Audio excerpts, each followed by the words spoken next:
এই যে ছাগলরা, আপনাদের কি কোনো ছানা হারিয়ে গেছে? হ্যাঁ, আমার ছোট ছানাকে আজ 2 দিন হলো খুঁজে পাচ্ছি না। ও কাউকে না বলে বনের এদিকে এসেছিল। কাল আগের কথা, এক জঙ্গলের পূর্ব দিকে 4 বাঘ একসাথে থাকতো। পাশাপাশি একটু দূরে একদল ছাগলও চুপি চুপি সেখানে থাকতো। গাছপালা ও ঝোপের আড়ালে তারা দলবল নিয়ে বসতি গড়েছে। এটা বনের অন্য কেউই জানতো না। যদি বনের একটা বাঘও জানতে পারতো, তাহলে এতদিনে তাদের উপর হামলা করত। ছাগল সর্দারেরও বেশ কড়া নির্দেশ ছিল, তাদের বসতির বাইরে কেউই কখনো যেতে পারবে না। একদিন একটা ছাগল তাদের বসতি ছেড়ে বাইরে চলে গেছিল, আর তাকে খুঁজে পাওয়া যায়নি। তার সাথে কি হয়েছিল তা কেউই জানে না। ধারণা করা হয় তাকে বাঘে খেয়েছে। সেই থেকে ছাগল সর্দার এমন কড়া আইন করে দিয়েছে, বসতি ছেড়ে কেউ যাতে বাইরে যেতে না পারে এজন্য পাহারাদার রেখে দিয়েছে। আসলে সেই ছাগলটা আর কেউই ছিল না, সে ছিল সর্দারের ভাই। এজন্য সর্দারের আইন খুবই কড়া। কেউ আস্তানা ছেড়ে বাইরে যাওয়ার চেষ্টা করলে তাকে ধরে শাস্তি দেওয়া হয়। আর এটা হলো ছাগল সর্দারের একটি ছানা। সে খুবই চালাক ও দুষ্টু। আসলে এখনো তো ছোট, তাই খুব চঞ্চল। সারাদিন শুধু এখানে ওখানে ঘুরঘুর করে বেড়ায়। একই জায়গায় ঘুরে ঘুরে তার আর ভালো লাগে না। তাই সে একদিন চুপি চুপি সবার চোখ ফাঁকি দিয়ে বনের ভেতরে ঘুরতে যাবে বলে ঠিক করলো। তারপর এই যে বাবু, তুমি কোথায় যাচ্ছ? এদিকে যাওয়া নিষেধ, জানো না? তুমি বাড়ি ফিরে যাও। কাকু, আমি জঙ্গলের ওদিকটা একটু দেখতে চাই, বেশি দূরে যাব না। না না, তোমার চাচাকে বোধহয় বাঘে খেয়েছিল, এজন্য আমাদের সবার জন্য এই বসতি থেকে বের হওয়া নিষেধ। আর আমরা যদি তোমাকে যেতে দিই, তাহলে তোমার বাবা আমাদের কঠিন শাস্তি দেবে। তুমি আমাদেরকে বিপদে ফেলো না, তুমি তোমার মায়ের কাছে যাও। ছানাটি তার চাচার মৃত্যুর কথা শুনে অনেক কষ্ট পেল, তাই সে বলল, আচ্ছা তোমরা এটা বলো তো, বাঘ দেখতে কেমন? আমি তো কোনোদিন বাঘ দেখিনি। বাঘ দেখতে খুবই ভয়ঙ্কর, যাকে সামনে পায় তাকেই ধরে খেয়ে ফেলে। আর তার গায়ে খুবই দুর্গন্ধ। আজ পর্যন্ত যেই তার সামনে পড়েছে সে আর বেঁচে ফেরেনি।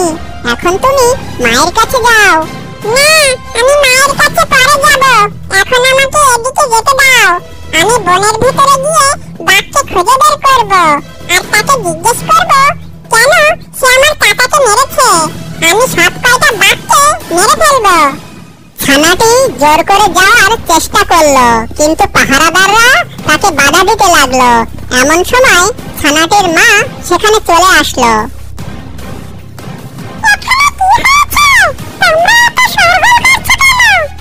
আপনি চলে এসেছেন ভাবি, ভালো হয়েছে। আমরা আপনার ছানাকে ধরে রাখতে পারছি না।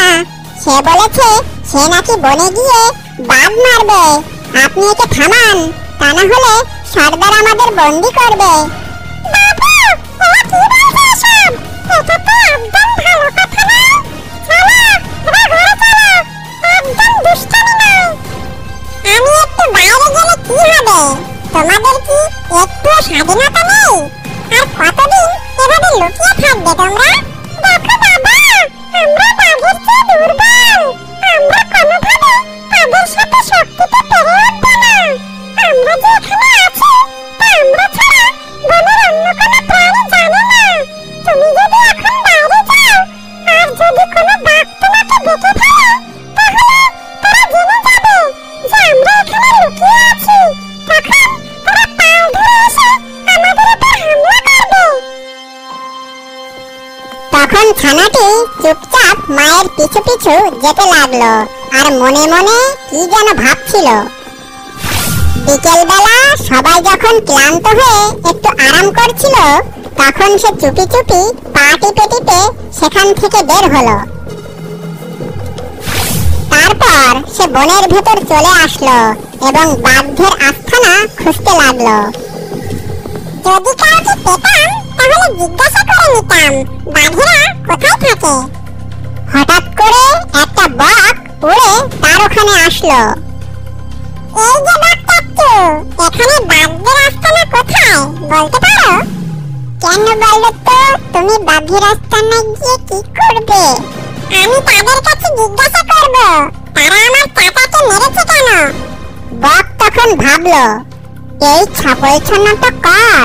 এ তো খুব সাহসী দেখছি, মনে হয় কোনো দলপতির ছানা। এর মধ্যে নেতা নেতা ভাব আছে, একে বাঘদের কাছে পাঠানো যাবে না, তাহলে ওরা একে মেরে খেয়ে ফেলবে। এত কি ভাবছো? আমায় ঠিকানা বললে বলো, না বললে আমি অন্য কাউকে জিজ্ঞাসা করে নেব। এই বনে তুমি আর অন্য কাউকে খুঁজে পাবে না, কারণ বাঘেরা সবার প্রতি এত অত্যাচার করেছে যে সবাই বন থেকে পালিয়ে গেছে। এখন তো সন্ধে হয়ে আসছে, তুমি আমার সাথে চলো। সকালে আমরা দুজন একসাথে বাঘদের আস্তানা খুঁজবো। অন্যদিকে সব ছাগলরা মিলে ছোট ছাগল ছানাকে খুঁজতে লাগলো। ছানাটির মা বুঝতে পারলো সে হয়তো বনের পূর্ব দিকে গিয়েছে, যেদিকে বাঘ থাকে। তাই সে সব কথা তার স্বামীকে খুলে বলল। সর্দার সব শুনে রেগে গেল আর বলল, তোমরা কেউ এই জায়গা ছেড়ে যাবে না, আর কাউকে যেতেও দেবে না। আমি এটা তোমাদের আগেও বলেছি, তাহলে আমার ছোট ছানা এখান থেকে কিভাবে বাইরে গেল বলো তোমরা? সর্দারের কথা শুনে সবাই ভয় পেয়ে গেল। তখন সে মাথা ঠান্ডা করে বলল, তোমরা সবাই সাবধানে থেকো আর প্রস্তুত থেকো, যে কোনো সময় বাঘেরা হামলা করতে পারে। আমি গিয়ে বাবুকে খুঁজে নিয়ে আসি। তুমি একা যেও না, আমাকে সাথে নিয়ে চলো, আমি তোমার সাথে যাব। না, তুমি এখানেই থাকো, ওদের দেখে শুনে রাখো। তোমার এখানে থাকা দরকার আছে, তাছাড়া আমাদের আরেক ছানা তো এখানেই আছে। এরপর সর্দার একাই বনের দিকে যেতে লাগলো। কিছু দূর যাওয়ার পর সে একটা বাঘকে দেখতে পেল। তখন সে দাঁড়িয়ে গেল যাতে বাঘ তাকে না দেখতে পায়, কিন্তু তার হলো কই। বাঘ ছাগলকে দেখে ফেললো আর তাকে তাড়া করলো।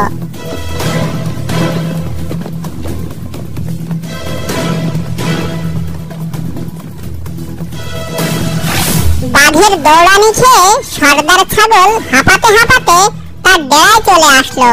বাঘও তার পিছু পিছু এলো।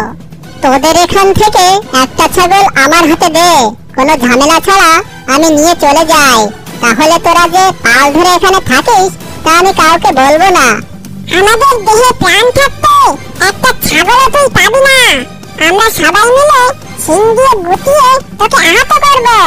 আমি তোর ছানাকে খাবো, দেখি কেমন পারিস ওকে বাঁচা। এই বলে বাঘ যেই না সর্দারের বড় ছানাকে আক্রমণ করতে গেল, তখন সব ছাগলরা মিলে বাঘকে আচ্ছা মতো উত্তম মাধ্যম দিল। বাঘ সেই মার সহ্য করতে না পেরে পালাতে পালাতে বলল, আমি আবার এখানে আসবো, কিন্তু তখন আমি আর একা আসবো না, দলবল সাথে করে নিয়ে আসবো। আমরা সবাই মিলে তোদের সবাইকে চিবিয়ে চিবিয়ে খাবো, যেমন করে তোর ভাইকে খেয়েছিলাম। বাঘ সেখান থেকে চলে যাওয়ার পর সব ছাগলদের মধ্যে আতঙ্ক শুরু হলো। সবাই বলছিল, সর্দার এখন কি হবে? সব বাঘেরা যদি একসাথে এখানে চলে আসে তাহলে আমাদের কেউই আর বাঁচবে না, আমাদের বংশ নির্বংশ হয়ে যাবে।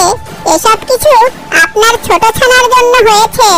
ঠিক ঠিক, এখন তাহলে আমাদের কি করা উচিত? আমরা তো সব বাঘেদের সাথে পেরে উঠবো না। তোমরা শান্ত হও, আমি ভেবে দেখছি কি করা যায়। তোমরা সবাই মন দিয়ে আমার কথা শোনো। বাঘ গিয়ে অন্য বাঘদের কাছে ছাগলদের সম্পর্কে সব বলে দিল। শোনো বন্ধুরা, আমি এক পাল ছাগলের খোঁজ পেয়েছি। তোমরা কি ছাগলের মাংস খেতে চাও? হ্যাঁ, আমরা খেতে চাই, কিন্তু আমার জানা মতে এই জঙ্গলে তো কোনো প্রাণী ছিল না, আমরা তো সব খেয়ে ফেলেছি।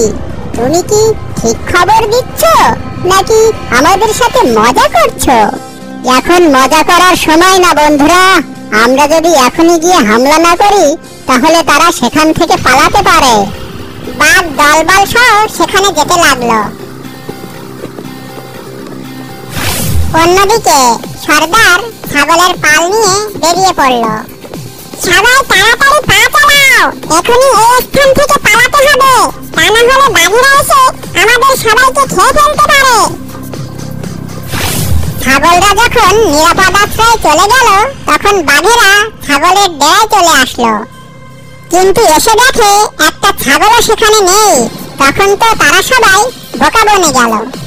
ছাগলের দল এখান থেকে পালিয়েছে, কিন্তু যাবে কোথায়? আমরা তাদের খুঁজে বের করব। চলো সবাই।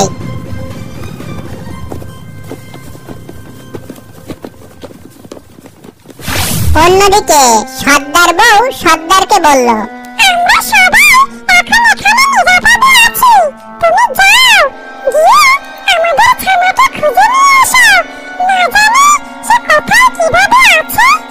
আমারও খুব চিন্তা হচ্ছে, আমি এখনই তাকে খুঁজতে বের হচ্ছি।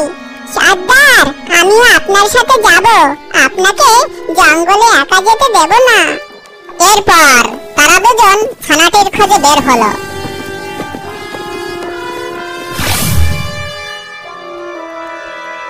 বাঘেরা তখনও ছাগলদের খুঁজছিল, তাদের না পেয়ে এক বাঘ বলল, চলো আমরা সবাই আলাদা আলাদা হয়ে খুঁজি, ছাগলের মাংস না খেয়ে আমরা থামবই না। এরপর তারা আলাদা আলাদা দিকে গিয়ে ছাগলদের খুঁজতে থাকলো। এসব কিছু সেই বাঘ দূর থেকে দেখে ফেলল। সর্বনাশ, আমি তো ছাগল ছানাকে ঘুম পড়িয়ে ওর বাবা মাকে খুঁজতে এসেছিলাম। এখন ও যদি বাইরে বের হয় তাহলে বাঘেরা তো ওকে ছিঁড়ে ছিঁড়ে খাবে। এরপর সে তাড়াতাড়ি ঘরের দিকে রওনা দিল। কিছু দূর যেতেই সে জঙ্গলে দুটো ছাগলকে দেখতে পেল। তখন সে সেখানে গেল। এই যে ছাগলরা, আপনাদের কি কোনো ছানা হারিয়ে গেছে? হ্যাঁ, আমার ছোট ছানাকে আজ 2 দিন হলো খুঁজে পাচ্ছি না। ও কাউকে না বলে বনের এদিকে এসেছিল। তাহলে তোমরা খুব সাবধানে আমার পিছু পিছু এসো, জঙ্গলে অনেক বাঘেরা টহল দিচ্ছে।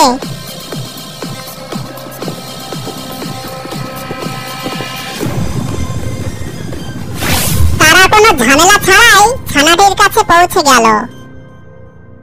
তুমি এখানে কেন এসেছো? তুমি তো আমাদের সবাইকে অনেক বড় বিপদে ফেলেছো। তোমার কারণে বাঘেরা আমাদের বসতির ঠিকানা জেনে গেছে আর হামলাও করেছে।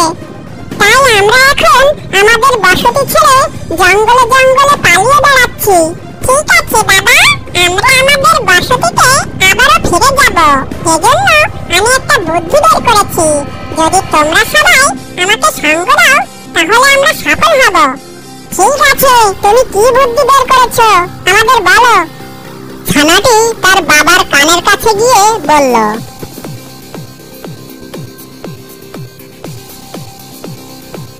সাবাস বাবা, তবে এতে খুব সাবধানতা ও কৌশল অবলম্বন করতে হবে। তুমি পারবে তো? জি, আল্লাহ যদি সাথে থাকে তাহলে আমরা পারবো। বাঘেরা যেহেতু ছড়িয়ে ছিটিয়ে ছিল তাই তারা বাঘের চোখ ফাঁকি দিয়ে অনেকগুলো কলার ছোটা জোগাড় করলো আর দড়ি বানালো।